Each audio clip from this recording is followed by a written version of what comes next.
మైలార్దేవపల్లిలో Innova car బీభత్సంలో ఇద్దరు మృతి చెందారు, మరొకరు తీవ్ర గాయాల పాలయ్యారు. అతివేగంతో వెళ్తున్న ఇన్నోవా కారు అదుపు తప్పడంతో రోడ్డు పక్కన ఉన్న షాపులోకి దూసుకెళ్లింది. ఫుట్పాత్పై చలికాలంలో స్వెటర్లు, రగ్గులు అమ్ముకునే దుకాణంలో కారు దూసుకెళ్లింది.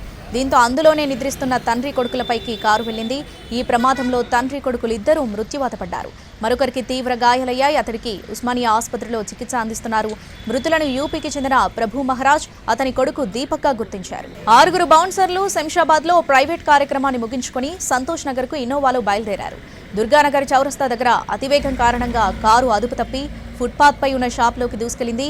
ప్రమాదం జరిగిన వెంటనే కారు నడిపిన బౌన్సర్తో పాటు మరో ఇద్దరు పరారయ్యారు.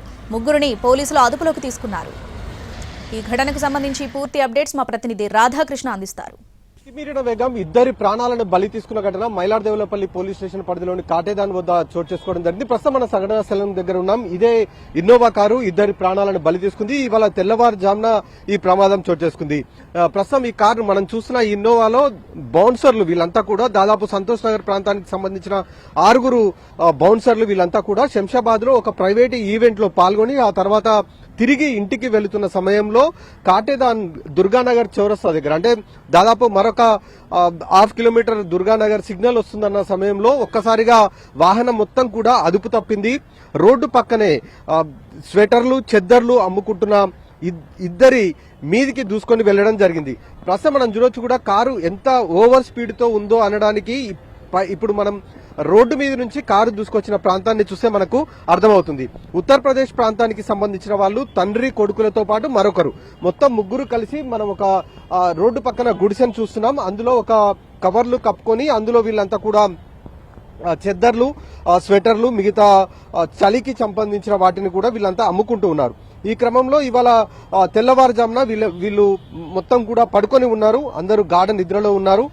ఉత్తరప్రదేశ్ కు సంబంధించిన దీపక్, అలాగే అతని తండ్రి ప్రభు మహారాజ్, వాళ్ళకి సంబంధించిన సోదరుడు సత్యనాథ్, వీళ్ళు ముగ్గురు కలిసి కూడా పడుకొని ఉన్నారు. ఆ టైంలో ఒక్కసారిగా కాటేదాన్ నుండి ఇటు కాటేదాన్ నుండి సంతోష్ నగర్ వైపు వెళ్తున్న ఇన్నోవా కారు వీళ్ళు పడుకున్న ప్రాంతం మీదకి ఒక్కసారిగా దూసుకొని రావడం జరిగింది. ఈ ఘటనలో ఇద్దరు చనిపోయారు. దీపక్ తో పాటు అతని తండ్రి ప్రభు మహారాజ్ చనిపోగా సత్యనాథ్ మాత్రం ప్రస్తుతం అతను ఆసుపత్రిలో చికిత్స పొందుతున్నాడు. ఒకసారి మనం రోడ్డు నుంచి చూస్తే ఎంత దారుణంగా ప్రమాదం జరిగింది అనేది కూడా మనకు చాలా స్పష్టంగా తెలిసింది. ఎందుకంటే ప్రమాదానికి సంబంధించి తీరు గనుక చూస్తే మితిమీరిన వేగం, చాలా ర్యాష్ డ్రైవింగ్ ఉంటుంది. ఆ ర్యాష్ డ్రైవింగ్ కారణంగానే ఈ ప్రమాదం జరిగినట్లుగా మనకు చాలా స్పష్టంగా తెలుస్తుంది. ఎందుకంటే ఆ రోడ్డు మీద మనం చూడొచ్చు, రైట్ సైడ్ లో రోడ్డు మీద దాదాపు అక్కడ ఒక పోల్ కూడా మనకు పెద్దది పోల్ కూడా కనబడుతుంది.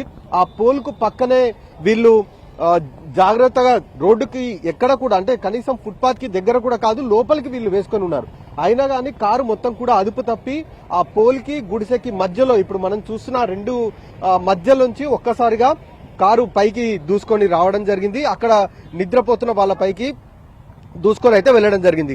దాదాపు వాళ్ళు పడుకున్న ప్రాంతం నుండి 200 మీటర్ల దూరం వరకు కూడా కారు పై వరకు వచ్చింది. అంటే ఒక అప్పుంది ఇక్కడ మనకు కనబడుతుంది. అంత పైకి కారు దూసుకొని వచ్చిందంటే ఎంత వేగంతో కారు ఉందో మనకు అర్థమవుతుంది. మొత్తం 6లో 3 పారిపోయారు. 3ని మాత్రం ఇక్కడ ఉన్న స్థానికులు అదుపులోకి వాళ్ళందరినీ కూడా పట్టుకొని పోలీసులకైతే అప్పగించడం జరిగింది. కారుకు సంబంధించి కింద చూడొచ్చు మనం ఇంకా వాళ్ళు అమ్ముకుంటున్న ఆ బ్లాంకెట్స్ ఏవైతే ఉంటాయో చలికి కాపాడుకోవడానికి వాటికి సంబంధించిన బ్లాంకెట్లు, చెద్దర్లు వాళ్ళన్నీ కూడా అమ్ముకుంటున్నారు. అవన్నీ దాదాపు 100 నుంచి 200 మీటర్ల దూరం వరకు కూడా ఈడ్చుకుంటూ రావడం జరిగింది. ఈ ఘటనలో ఇద్దరైతే చనిపోయారు. తండ్రి కొడుకులు దీపక్ తో పాటు ప్రభు మహారాజ్, అతని సోదరుడు సత్యనాథ్ మాత్రం ప్రస్తుతం ఆసుపత్రిలో చికిత్స పొందుతున్నాడు. ఉత్తరప్రదేశ్ నుండి పొట్ట చేత పట్టుకుని వీళ్ళంతా కూడా జీవనోపాధి కోసం ఇక్కడికి వచ్చారు. మితిమీరిన వేగంతో మొత్తం వీళ్ళ ప్రాణాలు బలి తీసుకున్న ఘటన అయితే చోటు చేసుకుంది. కెమెరామెన్ రాకేష్ తో రాధాకృష్ణ, ఎన్టీవీ, హైదరాబాద్.